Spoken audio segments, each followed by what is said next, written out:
श्रीमद् भगवत गीता के बारे में अधिकांश लोगों की ये धारणा है कि इसमें भगवान ने श्री अर्जुन को कर्म करने का उपदेश दिया।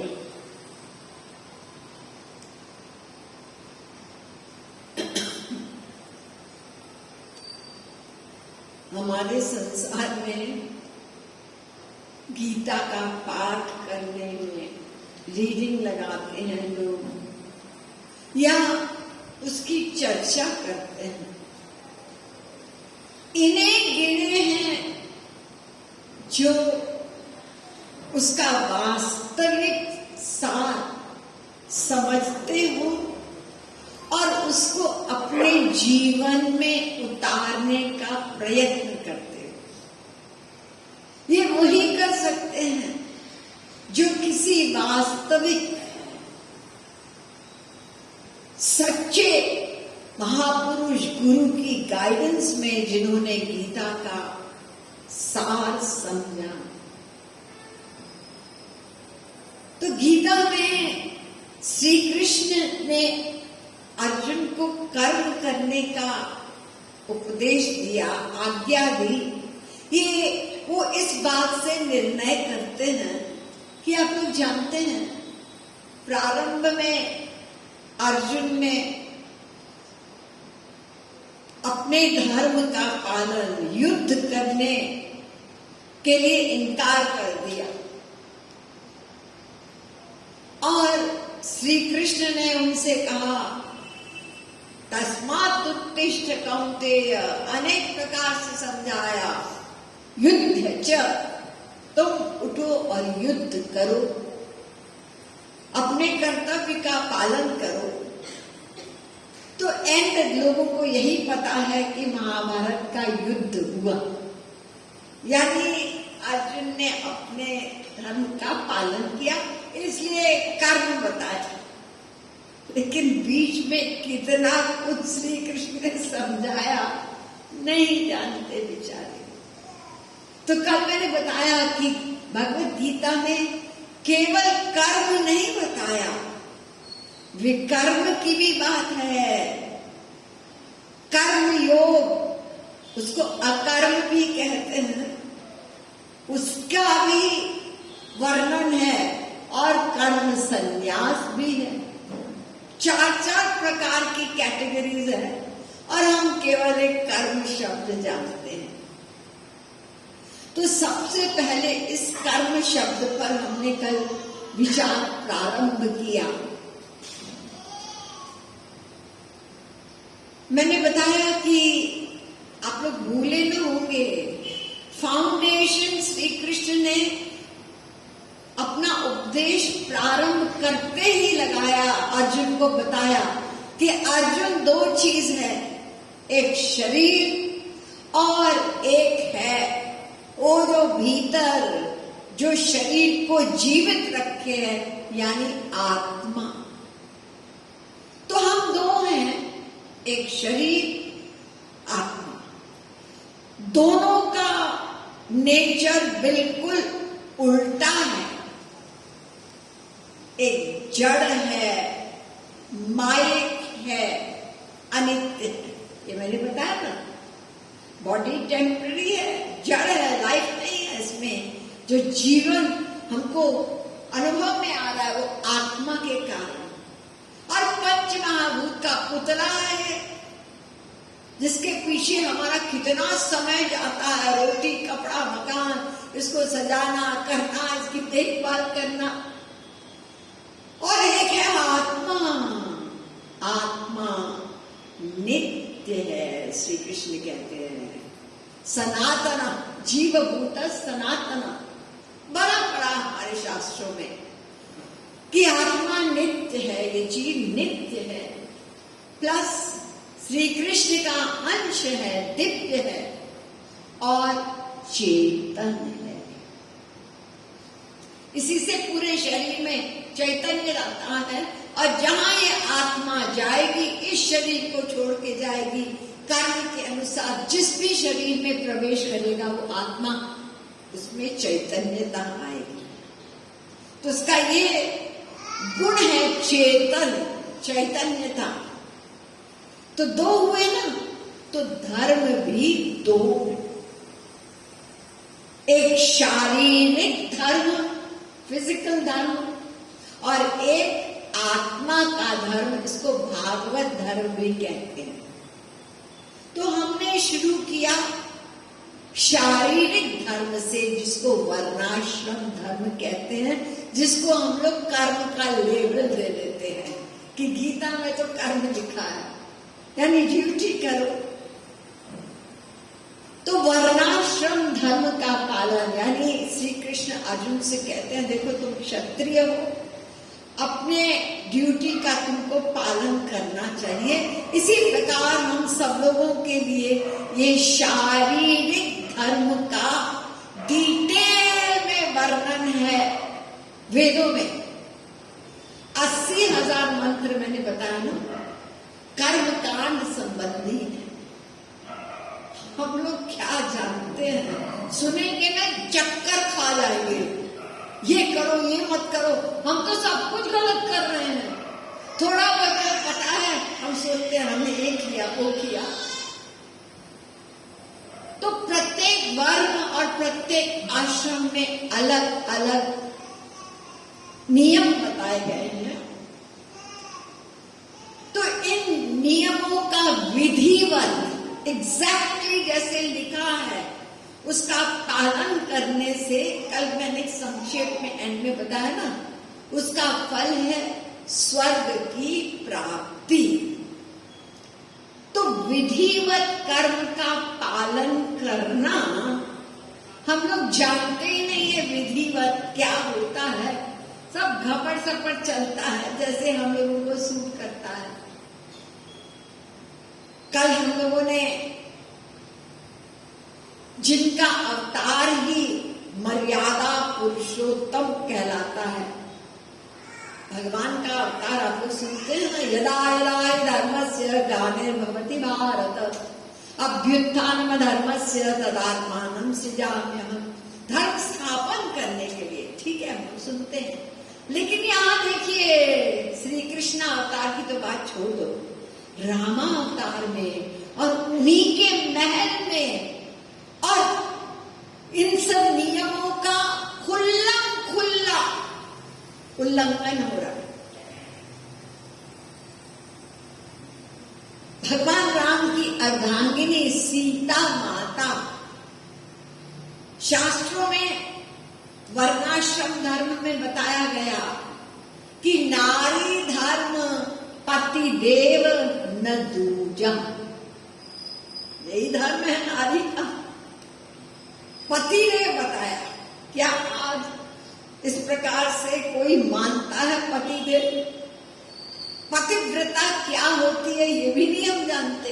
हम लोग सोचते हैं हमने तो एक ही ब्याह किया है, एक ही पति से साथ रहते हैं, पतिव्रता।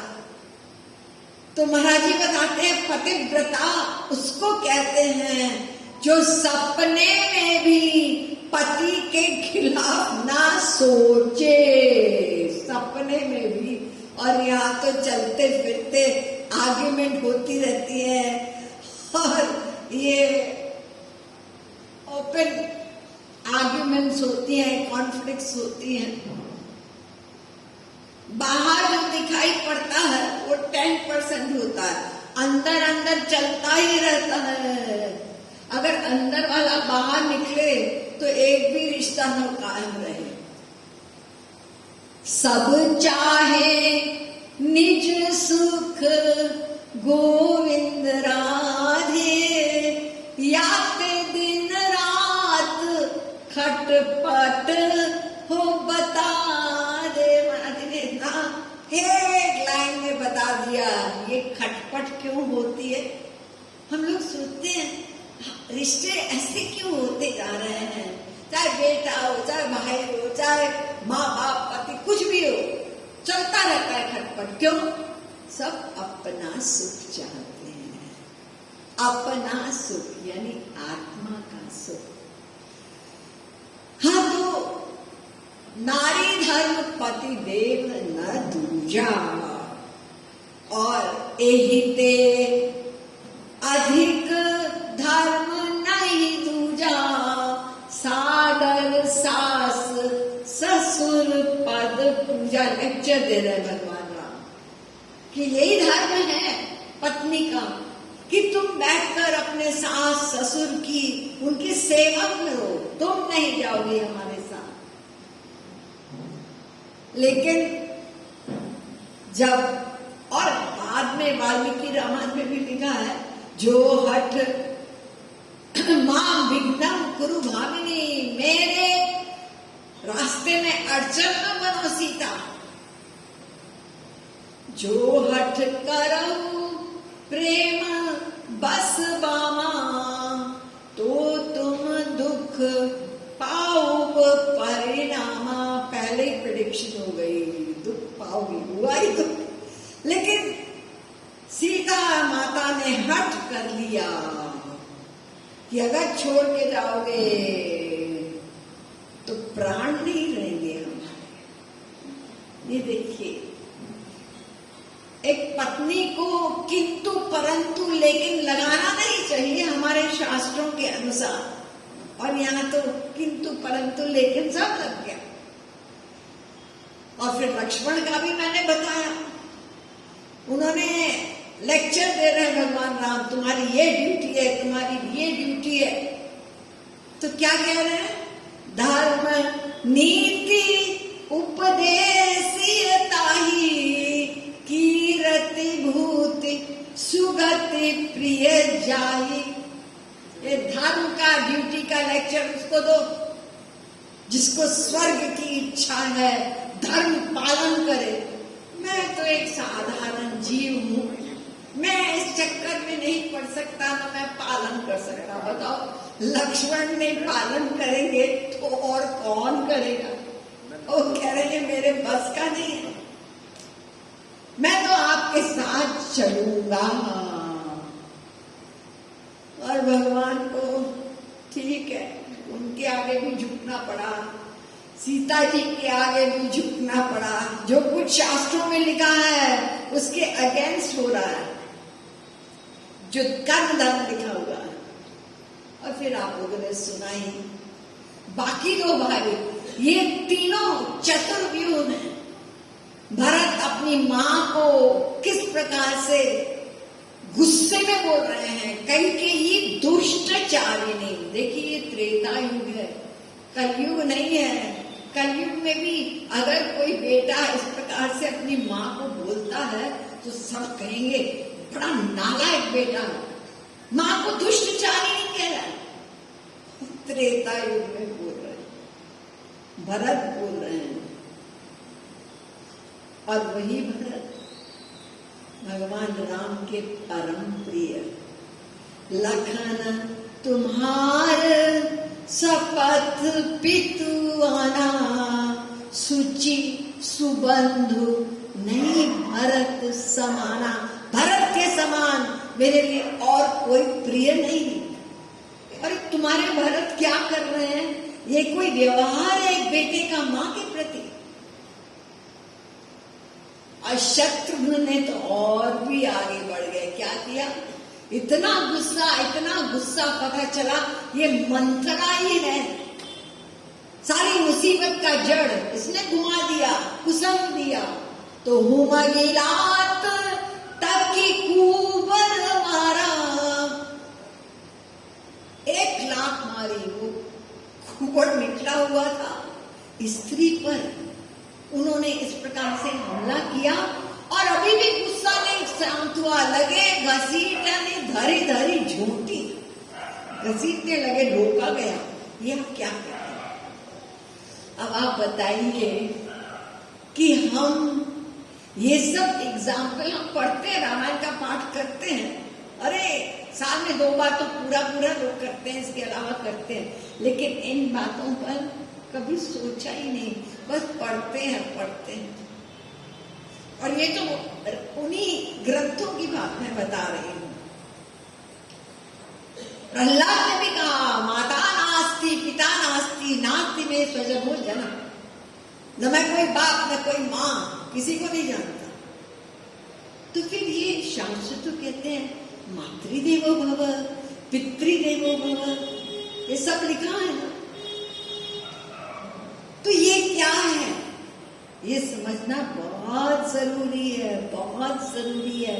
नहीं तो हमारे दिमाग में कीड़ा आ जाएगा, आया है। जब आज भले ही हम हरे राम करें, रामा अवतार में नहीं कर सकते थे, कृष्णा अवतार में नहीं कर सकते थे, वहां हम मानने को तैयार ही नहीं थे कि ये श्री कृष्ण भगवान है जो चोरी कर रहे हैं मक्खन, ये जो गोपियों के पीछे पीछे चल रहे हैं, मुझसे प्यार कर ले, ये भगवान नहीं है। चोर जार शिखामणि लिखा है भागवत पुराण में। इसी प्रकार रामावतार में, अरे भगवान राम स्वयं, आप बताइए किस प्रकार का व्यवहार हम सुनते हैं। जब सीता जी का हरण हो गया तो भगवान राम की क्या हालत थी। ऐसा कोई स्त्री प्रेमी नहीं होगा आज तक जो उस समय थे। क्या कह रहे हैं, हे खग मृग हे मधुकर नैनी तुम, मधुकर सैनी तुम देखी सीता मृग नैनी। इतने व्याकुल हो गए भगवान, जो योग और वियोग से परे है, नित्य आनंदमय रहने वाले भगवान की परिभाषा ही तो यही है, सच्चिदानंद है। और स्त्री वियोग में पेड़ पौधों से पूछ रहे हैं।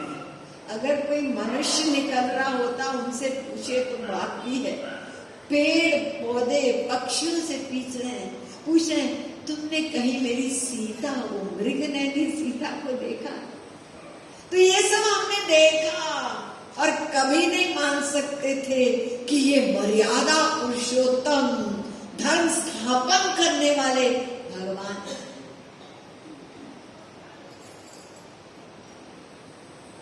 तो ये जो धर्म पालन करने की सब बातें होती हैं, ये एक कानून दूसरे कानून को काटता है। हम निर्णय नहीं कर सकते कि ये ठीक है कि ये ठीक है, सब बातें लिखी हुई हैं। इसलिए कहा गया धर्मस्य त्वरिता गति, धर्म की बड़ी टेढ़ी गति है। मान लीजिए एक स्त्री है घर की, और घर में सास भी है, ससुर भी है, पति भी है, छोटा सा बच्चा भी है, राइट। बच्चे को दूध पिलाने का समय है, इतने में ससुर कहता है, ऐसा है कि मुझे जरा एक गिलास पानी ला दो, मुझे दवाई खानी है। उधर सास कहती है कि जरा मेरा ये काम कर दो, और मैं चलने नहीं पा रही, मुझे पकड़ के वॉशरूम तक लेके आओ। और उधर पति कह रहा है मेरे ऑफिस का टाइम हो रहा है, तुरंत मुझे खाना दो, मैं जा रहा हूं। अब चार उसके समक्ष है। अगर पति की बात पहले मानती है तो पति से इंपॉर्टेंट पति का बाप है, पितृदेवो भव, पिता। तो पिता की बात मैंने माननी चाहिए, मेरे पति के बाप ने हो। लेकिन अगर बाप की बात मानती है, पति के बाप की, तो हमारे शास्त्र कहते हैं पिता शतगुना माता। पिता से अधिक स्थान, इंपॉर्टेंट स्थान माता का है। तो माता की बात मानो। और ये क्या, ये तो नारी धर्म पति देव न दूजा, ये भी लिखा, और कोई धर्म नहीं है, पति है। और बच्चा, अबोध बच्चा, वो भूखा है, उसको खिलाए कि इनकी सुने, क्या कर सकती है वो, बताइए। कौन सी चीज फर्स्ट, कौन सी चीज, क्या निर्णय करे। वो तो जैसे सूट करता है, अगर सास से बनती है तो उसको कर लेगी पहले, अगर पति से नहीं बनती है तो जैसा हमको सूट करता है। लेकिन शास्त्र वेद में जो नियम है ना, ये एक दूसरे को काटते हैं। हम कैसे इस चीज का कहें हम अपनी ड्यूटी का पालन कर रहे हैं, ये सब बातें होती हैं। ड्यूटी होती क्या है ठीक ठीक हम लोग जानते भी नहीं। तो हमारे शास्त्रों में इस कर्म कांड के अंतर्गत धर्म में के यशस्यान्ये कामम सत्यम दमम शमम अन्येव अवदन्ति स्वार्थम व ऐश्वर्यम त्याग भोजनम चे केचित् यज्ञ तपोदानम व्रतानि नियमान्यमान। यज्ञ करो, दान करो, व्रत करो, ये सब लिखा हुआ कर्मकांड में। लेकिन इसमें क्या क्या नियम है और हम लोग क्या करते हैं, जरा सोचने वाली बात है। यज्ञ के मामले में जो लोग श्री महाराज जी के प्रवचन सुनते हैं, कितनी बार उन्होंने समझाया कि षड्भिः संपद्यते धर्मस् तेति दुर्लभतरा कलौ। यज्ञ बड़े कड़े कड़े नियम है इस यज्ञ में। स्थान का नियम है, समय का नियम है, जो सामान यूज होता है उसकी शुद्धि, ये पैसा कहाँ से आया, आपने दशवांश दान किया, सच बताइए। जितना कमाते हैं ये भी नियम है कि 10% दान करो, नहीं करते हो तो हम ये कोई दान नहीं है, ये स्पिरिचुअल इनकम टैक्स है। आप सब लोग गवर्नमेंट को टैक्स देते हो, देना पड़ता है। अब ये बिजनेस में तिगड़म चलता है, इधर से उधर सब गपर सपर करते हैं लोग, लेकिन जो लोग नौकरी करते हैं अपने आप कट जाता है, देना पड़ता है। तो भगवान का भी नियम है कि तुम जो कमाते हो, चाहे तुम 1000 कमाओ तो 100 दो, 1 लाख कमाओ उस हिसाब से 10,000 दे दो, करोड़ है तो अरे इतना कुछ देंगे, नहीं जितना होता है। 10% दान करना, देना कंपल्सरी है। और ऐसी इनकम से खरीदा हुआ सामान ही शुद्ध माना जाएगा। और किस दुकान से आया, आजकल तो कौन सी दुकान, सब गपर सपर बेचते हैं, मीट भी बिक रहा है वहां पे, आपकी सब्जियां भी बिक रही है, सब सामान हम कहाँ कहाँ लाएंगे। तो यज्ञ में मैंने थोड़ी सी बातें बताई हैं, लेकिन सबसे इंपॉर्टेंट है ये जो मंत्र बोला जाता है ना, जो बोल रहा है उसको भी मंत्र का नियम यानी सही सही उच्चारण, क्योंकि मंत्र की जो शक्ति होती है ना उसके साउंड में होती है, स्वर में होती है, शब्दों में नहीं, साउंड। तो उसका भी उच्चारण सही हो और जो करा रहा है उसको भी मंत्र का अर्थ पता हो, बहुत सारी बातें। तो मंत्र उच्चारण में हर शब्द के ऊपर स्वर होता है, उस स्वर में त्रुटि हो गई, आत्योदात अंत्योदात, ये 2 चीज बताई गई, उच्च स्वर से या नीचे स्वर से। एक एक शब्द में वो जो अल्फाबेट है ना उसके ऊपर स्वर, जरा भी गलती हो गई तो मंत्र, वो यज्ञ का जो हमारा लक्ष्य है ना वो उल्टा पड़ जाएगा। हमारे यहाँ है ना वृत्तासुर मारा गया, वो ऋषियों ने एक चीज बदल ली, उनको ज्ञान था कि अगर ये एक स्वर बदल देंगे, मंत्र तो सुनने में सेम था लेकिन उन्होंने जरा सा चेंज किया, किसी को नहीं पता चला, तो देवताओं की जीत हो गई, वृत्तासुर मारा गया। और मरते समय भगवान से कहा ये कैसा न्याय है तुम्हारा, मैंने यज्ञ कराया कि देवता मारे जाएं और इधर मैं मरा, ये तुमने क्या किया, हमारे भी तो पिता तुम ही हो। तो भगवान ने कहा जैसे मंत्र वालों ने उच्चारण किया वैसा फल दिया। क्या मतलब, वो जो ऋषि बुलाए तुम यज्ञ कराने के लिए, तुम्हारा ही वाले बुलाए हुए थे ना, तो जो वो बोले वो मुझे फल देना पड़ा। जरा सी त्रुटि में गायत्री मंत्र आमतौर संसार में बोलते हैं ना, गड़बड़ सड़बड़ विदेशों में भी मतलब सुनाई पड़ रहा है कि गलत शब्द भी गलत, लेकिन महाराज जी बताते हैं कि संस्कृत के विद्वानों में भी उंगली पर गिनने, अब गिन सकते हैं जो गायत्री मंत्र सही सही बोलते हैं।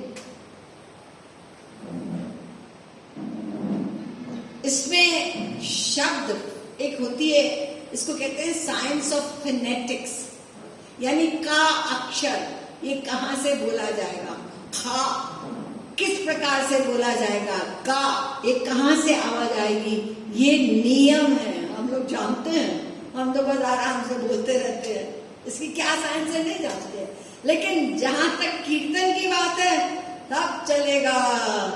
ऐसा एग्जाम्पल कहीं नहीं होगा जो मरा मरा कहेंगे और भगवान नाम सामने, उल्टा नाम जपा जग जाना, वाल्मीकि को देखो गोविंद राधे, मरा मरा कही ब्रह्म राम को बुलाना पड़ा। अरे राम नहीं बोल सका, इतना पापी, कोई बात नहीं, दृढ़ विश्वास के साथ मरा मरा मरा मरा, लेकिन ये खपड़ सपड़ वेद मंत्रों में नहीं चलेगा। इसलिए यज्ञ करते हैं लोग, 108 कुंडी 1008 कुंडी सुनने में आता है, लेकिन ये सब नियम आता तो सब कुछ गूगल में लिखा हुआ है, पढ़ लीजिए आप। अगर आपको लगता है तो मैं बोल रही हूँ, सब लिखा है कि वेद मंत्रों के उच्चारण में कितने नियम हैं, और व्रत वो भी चल रहा है। हम तो नियम से ये व्रत करते हैं। व्रत का मतलब क्या है? उप समीपे, उपवास शब्द है ना, उप समीपे यो वासो जीवात्मा परमात्मनो।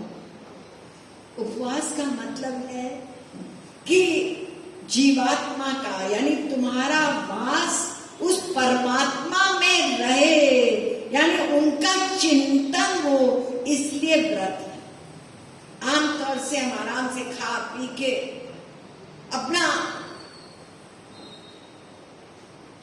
खाना खाने के बाद भारीपन लगता है। अगर आप केवल फल खाओगे, हल्का खाओगे, तो फिर उस दिन अधिक नींद भी नहीं आएगी। तो आमतौर से 10 बजे सोते हो तो 11 बजे तक जग के श्री कृष्ण चिंतन किया, वो व्रत का मतलब है। और व्रत तो आजकल तो क्या हो रहा है कि व्रत के समय तो खाने पीने का चिंतन अधिक होता है, और ये कितने कितने अभी दुकानों पे तो सारा व्रत का सामान बिकता है, कूटू का आटा है, तो ये है तो वो है, और ये सारा सब कुछ पूरा कैलोरी से भरपूर खाना पीना होता है। तो व्रत क्या हुआ? लेकिन हमको रहता है, और फिर उसके बाद व्रत करने का और अहंकार भी हो जाता है। हमारा नियम है कि हम सोमवार का व्रत, एकादशी का व्रत करते करते तो हमको 20 साल हो गए। अरे क्या हो गया? मेन चीज है, अभी आप कहोगे जो कर्म करने से श्याम प्रेम ना हो, महाराज जी लिखते हैं, वह श्रम ही बता दे, वो तो केवल एक फिजिकल वर्क हो गया।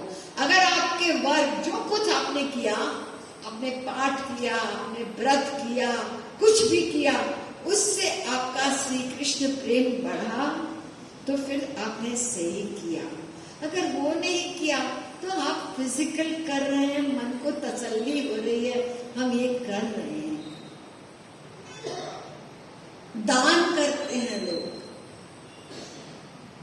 तो दान का क्या नियम है कि let not the left hand know what the right hand do it. ये बाइबल में भी लिखा है, हमारे यहाँ भी कहते हैं गुप्त गुप्त, किसी को पता न चले, ऐसा दान, उसका फिर फल मिलेगा। सही, लेकिन अगर हमने बता दिया, अरे घोषणा होती है मंदिरों में, इसने इतना पाउंड दिया, इसने ये दिया, अब हमको बैठना पड़ता है 5 पाउंड सुनने के लिए, और आरती में क्या गा रहे हो तुम, तेरा तुझको अर्पण। तो फिर तुमने कैसे बोल दिया कि हमने दिया, तुम्हारा है ही नहीं। और फैक्ट में हम हाथ खाली पैदा हुए ना, शरीर भी दिया गया और ये शरीर भी लिया जाएगा। हमको विदाउट शरीर जाना पड़ेगा। तो सब कुछ तो उसका है, ये गाने से केवल नहीं, क्या बोल रहे हैं तो फिर अनाउंस क्या हो रहा है, उसी का दिया हुआ उसी को दे रहे हैं ना। अगर ये फीलिंग हुई कि मैंने दिया तो फिर वो गया। तो गुप्त हो, बड़े बड़े नियम है, समय मिलेगा तो दान के विषय में किसको दिया इम्पोर्टेंट है, उसके अनुसार फल मिलेगा। और कैसे दिया, सबसे सेफ दान होता है कि हमने भक्ति से युक्त होकर और किसी सही स्थान पर, महापुरुष हो जो भी हो, वहां देंगे तो उसका फल हमको भक्ति मिलेगा। संसार में कहाँ सही कहाँ गलत, ये कलयुग में हमारा पूरा पूरा पता लगाना बहुत मुश्किल होता है। और गलत जगह दान गया तो फिर हमको भी उसका परिणाम भोगना पड़ेगा। बड़ी बड़ी बारीक नियम है इसमें। तो ये सारे नियम कानून जो हमारे शास्त्रों में बताए गए हैं, हम तो अपने हिसाब से सब घपड़ सपड़ करके, और क्योंकि हम जानते भी नहीं है ना, पहले के जमाने में किसी के मरने पर आमतौर से 13 दिन का, मुझे ज्यादा कुछ नहीं पता, 13 दिन का होता था। आजकल लोगों के फुर्सत नहीं है, चलो 4 दिन में कर लेते हैं, किसी का टाइम है, सब काम पे जाएंगे, कौन करेगा ये सब काम। कितने नियम है उसमें, हम लोग कुछ फॉलो ही नहीं कर पाते। विदेशों में तो खास तौर से, क्योंकि कहाँ किसके पास फुर्सत है एक एक चीज नियम से करने के लिए, और वो करवाने वाला भी सही वो भी नहीं जानता। लेकिन ठीक है, कुछ नहीं करेंगे तो और लोग देखेंगे कि कुछ नहीं करता है ये, तो अपन भी ऐसे ही करो, बिकॉज लोग फॉलो करते हैं ना एक दूसरे को। तो हम लोग जो कुछ करें भगवान को अर्पित करके करें, क्योंकि हमारी एक ड्यूटी भी है। जब तक हम यहाँ तक पहुंच गए कि हमें न शरीर का होश है न संसार का होश है, हम इतने भक्त हो गए, तब तो ठीक है, हम नहीं किए तो फिर एक्सक्यूजेबल है। कल मैंने बताया ना, भगवान ने कहा श्रुति स्मृति वैराग्ये यस्त उल्लंघ्य वर्तते। जो नियम लिखे हैं शास्त्रों वेदों में, ये करो ये करो ये करो, ये ना करो ना करो ना करो, ये मेरी बात, मैंने लिखवाई है, मैंने कहा है। अगर उल्लंघन करोगे तो दंड मिलेगा। लेकिन भगवान इतने दयालु हैं कि एक सबसेक्शन भी बना दी। क्या? आज्ञायैवं गुणान् दोषान् मयादिष्टान् अपि स्वतान् धर्मान् संत्यज्य यः सर्वान् मां भजेत स च सत्तमः। जो मेरी भक्ति करता है, मेरा स्मरण करता है, अगर अपनी ड्यूटी में, इस कर्म में गड़बड़ी हो जाती है तो उसको मैं क्षमा कर देता हूं। और गड़बड़ी तो हम सब करते हैं, जानते ही नहीं है तो सही कैसे करेंगे, और सही सही करेंगे भी तो क्या मिलेगा? स्वर्ग मिलेगा। तो स्वर्गम स्वल्प अंत दुखदाई। तो केवल कर्म क्या है? ये शरीर संबंधी धर्म है, बस। और अगर कोई बिल्कुल एब्सोल्युटली अकॉर्डिंग जो शास्त्र वेद में लिखा है बिल्कुल ठीक ठीक कर ले तो स्वर्ग की प्राप्ति होगी। वो नश्वर है, टेम्पररी है, तो ठीक ठीक करना तो असंभव, जानते ही नहीं तो ठीक क्या करेंगे। तो यही प्रश्न अर्जुन ने किया श्री कृष्ण से। तो श्री कृष्ण ने कहा, उठो, कायर मत बनो, तुम मेरी नाक कटाओगे, मुझे ले आए युद्ध के मैदान में, अब कह रहा मैं युद्ध नहीं करूंगा। तुम्हारा कर्तव्य है, उठो करो। युद्धाय कृत निश्चय, दूसरे अध्याय का 37वां श्लोक। तो परिप्रश्न सेवया ना, प्रश्न करो, बताइए, आप कह रहे हो मुझे युद्ध करने के लिए, तो मुझे बताइए युद्ध करने का मुझ क्या परिणाम होगा, मुझे क्या मिलेगा युद्ध करके। मुझे इस समय तो यही दिखाई पड़ रहा कि ये बहुत पाप होगा, मैं नहीं कर सकता। तो श्री कृष्ण का युद्ध करोगे तो दोनों तरफ से तुम्हारी जीत है। क्या मतलब, अगर तुम जीत गए यानी युद्ध में या तो हारोगे या तो जीतोगे, राइट। तो जीत जाओगे तो तुमको ये सारा राज्य मिल जाएगा। अच्छा, और अगर हार जाओगे यानी धर्म का पालन में तो मृत्यु को प्राप्त हो गए, तो ये पुण्य होगा, तो स्वर्ग की प्राप्ति होगी। तो महाराज, मैं जानता हूं कि इस संसार में सुख नहीं है, चाहे पूरे संसार का किसी को राज्य मिल जाए, लेकिन भीतर की स्थिति तृष्णा तुम तरुणायते, उसकी तृष्णा समाप्त नहीं होगी। तो मुझे ये राज्य नहीं चाहिए, इसमें सुख नहीं है, बताइए जरा स्वर्ग में सुख है क्या? तो श्री कृष्ण ने कहा, सॉरी, वहां नहीं है, वहां तुमको नहीं मिलेगा, वो टेम्पररी है, नश्वर है, पुण्य कर्म का फल है स्वर्ग, और वो जब समाप्त हो जाएगा तुम भोगोगे, ऐश करोगे स्वर्ग में। जब वो बैंक बैलेंस खत्म हो गया, बैंक बैलेंस कितना है? 1 लाख, हर महीने 10,000 निकाला निकाला निकाला, 10 महीने में खाता। आप जाइए बैंक में, वो दरवाजा दिखाएगा। ऐसे ही पुण्य कर्म का फल समाप्त हो गया, तो चलिए नीचे। क्या क्या बनना पड़ेगा? क्या पता गधा भी बनना पड़े। हरे राम, कहाँ स्वर्ग के देवता, कहाँ हम गधे बन गए। हाँ, ऐसा ही है, कर्म समाप्त हुआ, जैसा आपका कर्म है। देखिए, यहाँ हिसाब किताब अलग अलग होता है, पुण्य का अलग, पाप का अलग। ऐसा नहीं होगा प्लस माइनस हो गया कि वो उसमें मर्ज होके खत्म हो गया ना, अलग अलग भोगना पड़ता है। तो जब स्वर्ग भी बेकार है, वहां मुझे वास्तविक सुख नहीं मिलेगा, वहां मेरा ये दुख समाप्त नहीं होगा, तो आप कह रहे हो युद्ध करो, मैं ये नहीं चाहता हूं। हर तरफ बंधन ही। अच्छा, नहीं करोगे तो अर्जुन ये पाप होगा, नरक मिलेगा।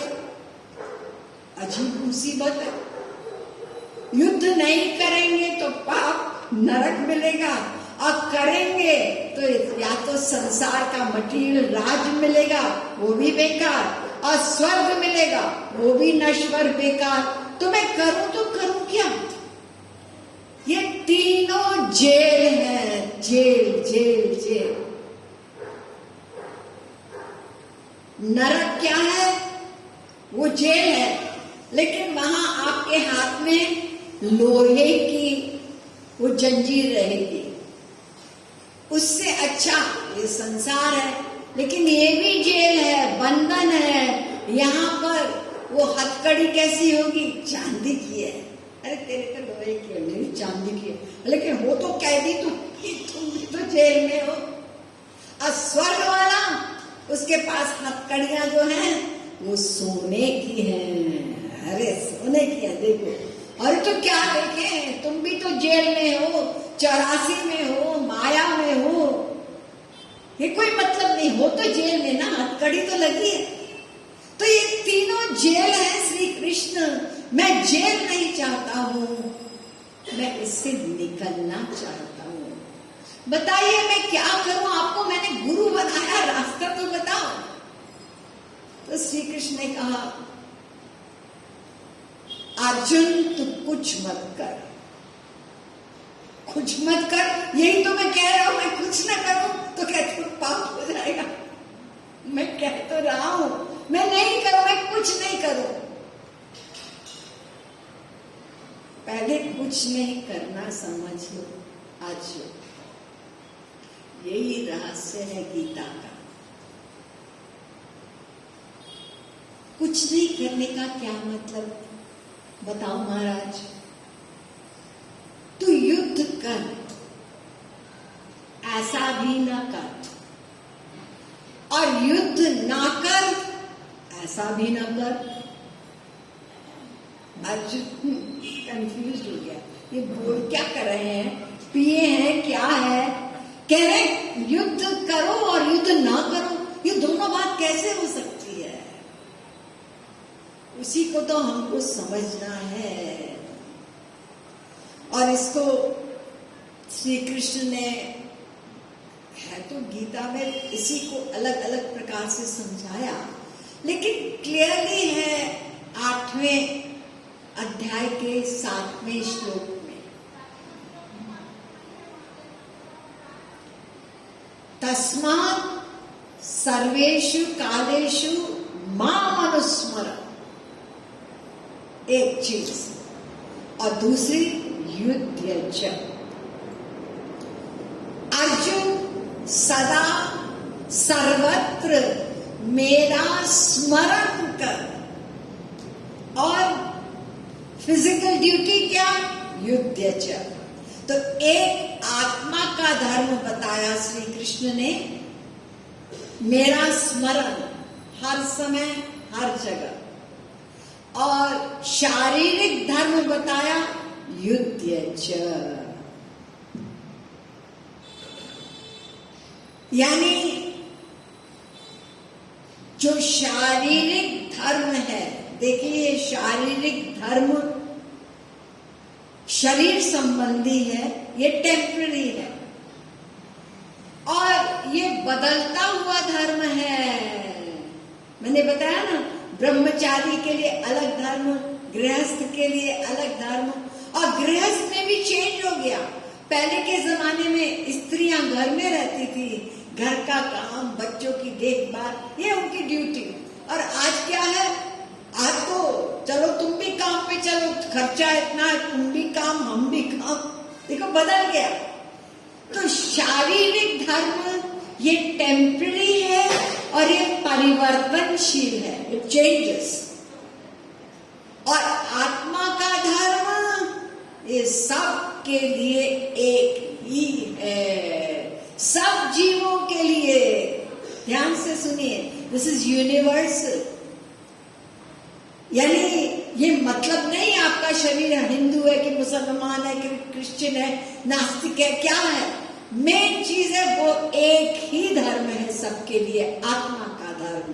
तो आत्मा का धर्म के साथ साथ शारीरिक धर्म का पालन। और इसमें बारीकी क्या है?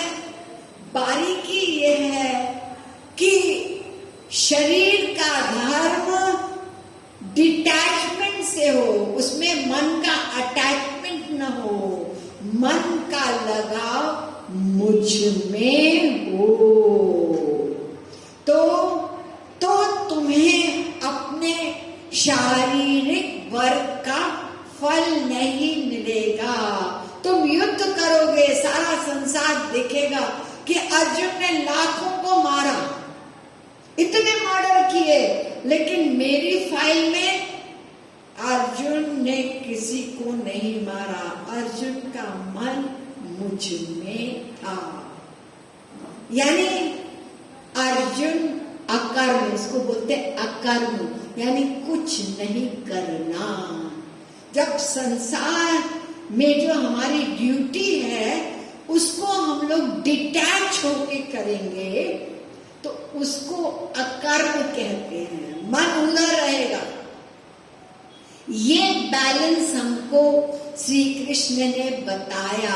इसी को अकर्म भी कहते हैं और इसको कर्म योग भी कहते हैं।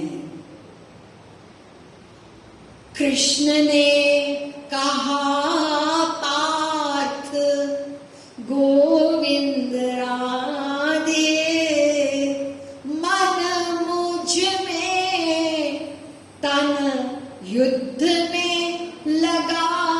कितना सरल बता दिया। ये देखिए, ये भगवत गीता के 8वें अध्याय का 7वां श्लोक राधा गोविंद गीत में इतने सिंपल शब्द में। आप भी बोलिए, कृष्ण ने कहा पार्थ गोविंद राधे, मन मुझ में तन युद्ध में लगा दे। एक बार फिर, कृष्ण ने कहा पार्थ गोविंद राधे, मन मुझ में तन युद्ध में लगा दे। तन से जगत कर्म, तन से जगत कर्म, तन से जगत कर्म गोविंद राधे, तन से जगत कर्म गोविंद राधे, मन से भजन कर्म योग बता दे। मन से भजन कर्म योग बता दे। तो मेन बात है, मन बुद्धि मुझको देते। उसी श्लोक में कहा, अर्जुन मयि अर्पितम मनो बुद्धि,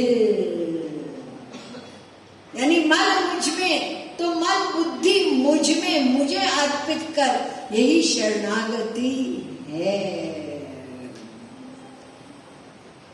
मन बुद्धि दे दे गोविंद राधे, यही है प्रपन्न परिभाषा बता दे। शरणागति की डेफिनेशन है मन बुद्धि को समर्पण करना। लेकिन महाराज जी, हम लोग जो करते हैं उसको भक्ति शतक में बहुत सुंदर बता दिया। क्या बताया? कि मन हरि में, तन जगत में, कर्म योग यही जान, राधे राधे। मन हरि में हो और शरीर से संसार में वर्क करो, लेकिन होता क्या है? उल्टा होता है। तन हरि में, मन जगत में, यह महान अज्ञान, राधे राधे। उल्टा कर्मयोग होता है। शरीर से भगवान संबंधी 90% लोग संसार में यही हो रहा है। अभी गणेश चतुर्थी हुई, तो गणेश जी में के आगे कितने आंसू बहाए कि हमको भी श्री कृष्ण प्रेम मिले, या आपके चरणों की प्रीति मिले, या शंकर जी से, अपने पिताजी से हमको प्रेम दिला दो, जो भागे भागे ब्रज में गए गोपी बनने। ये भाव पाठ कर रहे हैं, खत्म करना है। ये जप हो रहा है। जप में क्या हो रहा है? हम जप भी कर रहे हैं, इधर उधर भी देख रहे हैं। बहुत कई लोगों को मैंने देखा साथ में न्यूज भी देख रहे हैं, टीवी भी चल रहा है। हमें गिनती करनी है। हमारे ठाकुर जी बड़े लिखे हैं ब्रज में, वो गिनती नहीं जानते। लोग जानते हैं। एक बार गोपियों ने, एक गोपी ने कहा, लाला तुझे मक्खन चाहिए? हाँ हाँ सखी मुझे चाहिए।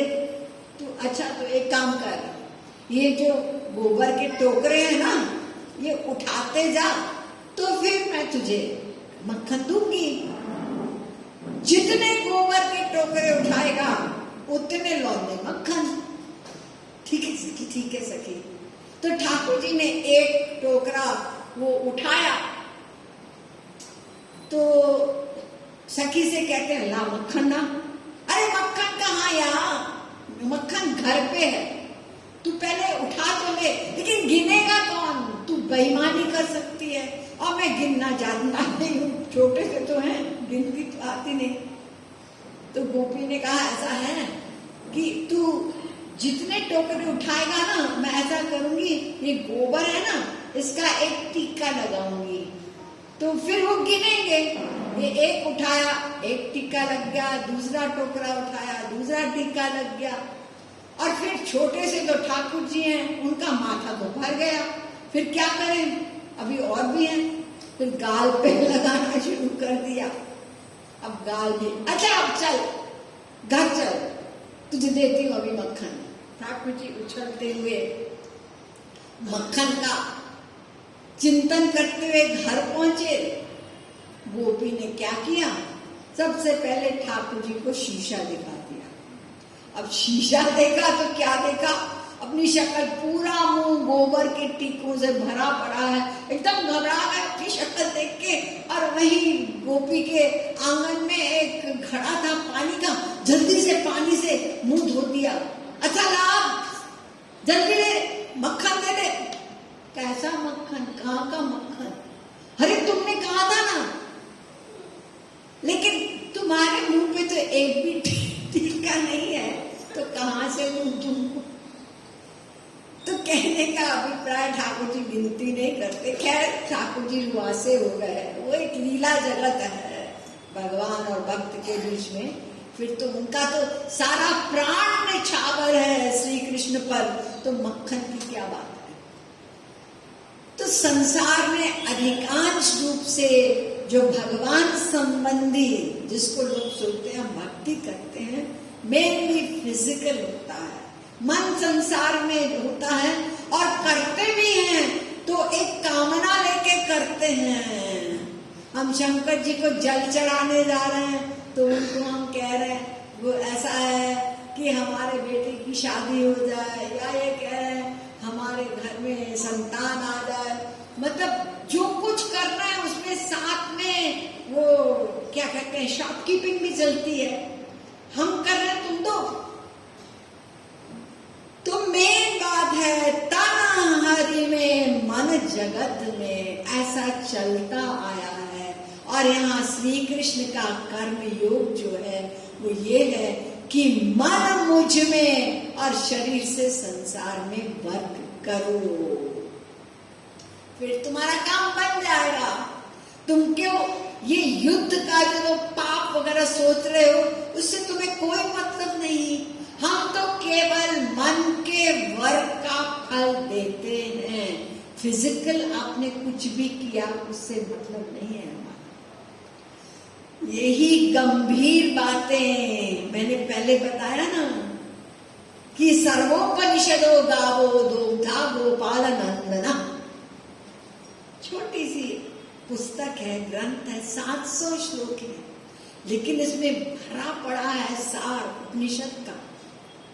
तो हम ये ना सोचें हम अपने आप पढ़ के समझ लेंगे, ये गंभीर बात है ना। अभी मैंने शुरुआत की है, आपके मन में तमाम प्रश्न हैं, संसार में कैसे रहें, ये भगवान में आ सकती है तो संभव नहीं है, संसार में अटैचमेंट ना हो ये संभव नहीं, ये बहुत सारी प्रश्न है, ये पॉसिबल कैसे है। पहले से ही आपके मन ने सोच लिया बड़ा कठिन है, ये नहीं, हम सुन तो लेंगे, अच्छा लग रहा है सुनने में, लेकिन कैसे होगा। हाँ बताएंगे, आराम से बताएंगे, लॉजिक से बताएंगे, और इसमें हम लोग एक्सपर्ट भी हैं।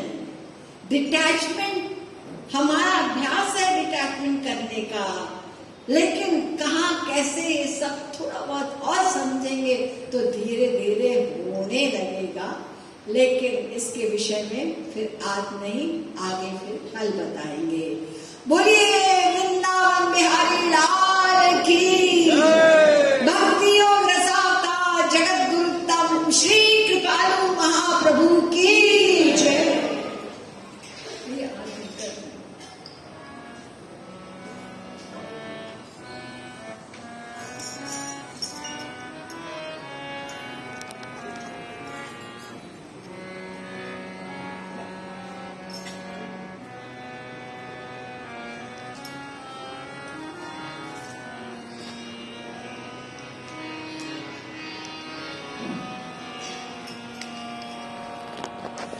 नंद यशोदा वारो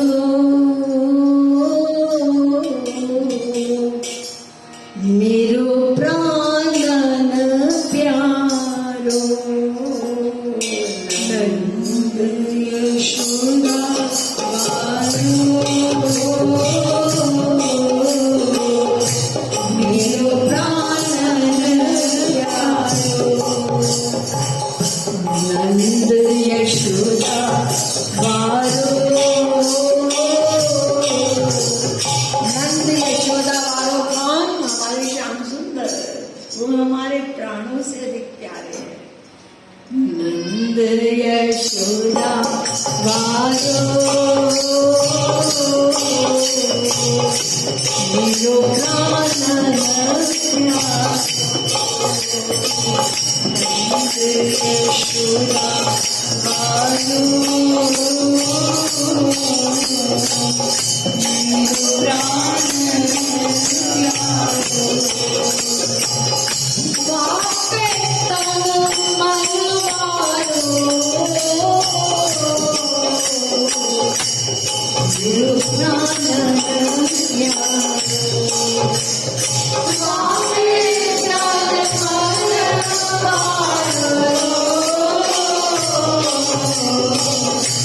मेरो प्राणन प्यारो। वापे तन मेरो प्राणन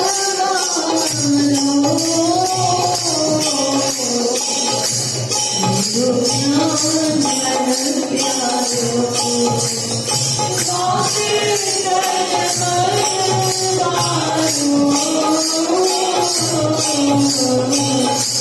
मेरो प्राणन प्यारो। नंद यशोदा वारो मेरो प्राणन प्यारो। यशोदा वारो राधे प्राणन प्यारो। मोरो मेरो प्राणन प्यारो। मेरो प्राणन प्यारो।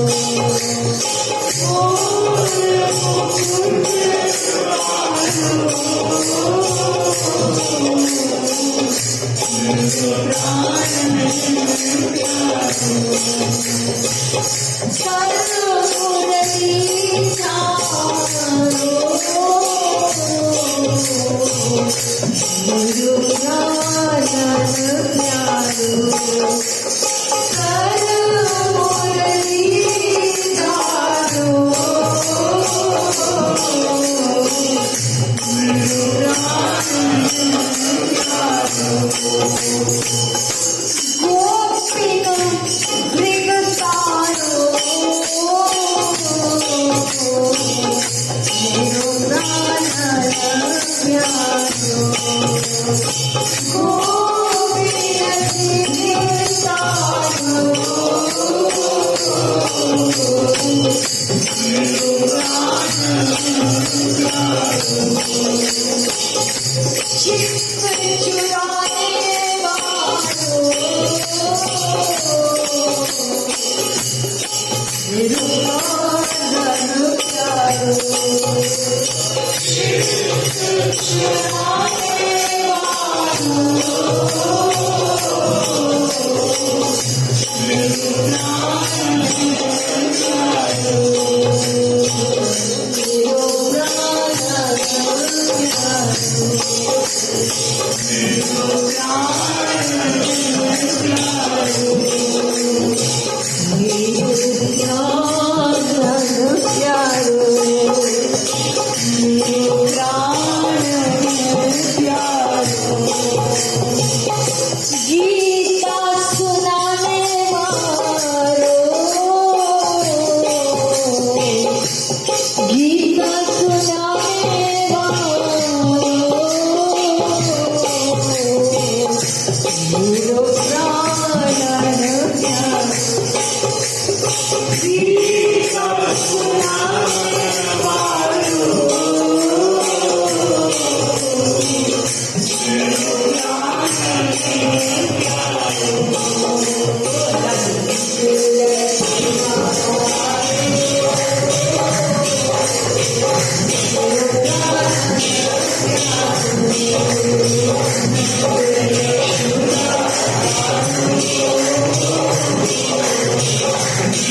Jai